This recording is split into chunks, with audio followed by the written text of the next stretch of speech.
اعوذ باللہ من الشیطان الرجیم بسم اللہ الرحمن الرحیم رب اشرح لی صدری ویسر لی امری واحلل عقدۃ من لسانی یفقہوا قولی۔ دعوت اور اس کے فضائل کے بارے میں اللہ کے نبی صلی اللہ علیہ وسلم کی حدیثیں۔ حضرت منیب ازدی رضی اللہ عنہ فرماتے ہیں کہ میں نے رسول اللہ صلی اللہ علیہ وسلم کو اپنے زمانے جاہلیت میں دیکھا۔ آپ فرما رہے تھے، لوگوں لا الہ الا اللہ کہو، کامیاب ہو جاؤ گے۔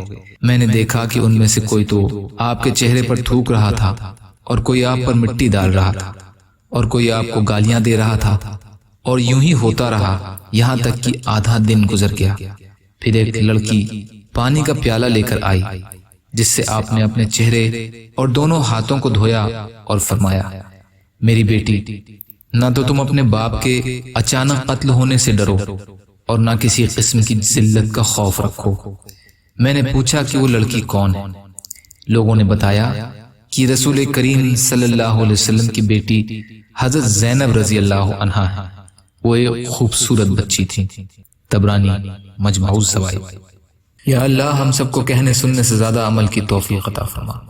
یا اللہ جو مظلوم ہیں، پریشان حال ہیں، بیمار ہیں، قرض میں ہیں، بے روزگار ہیں، محتاج ہیں، ان کی مدد فرما۔ یا اللہ ہم سب کو اپنی استطاعت کے بقدر اپنا حق ادا کرنے والا بنا۔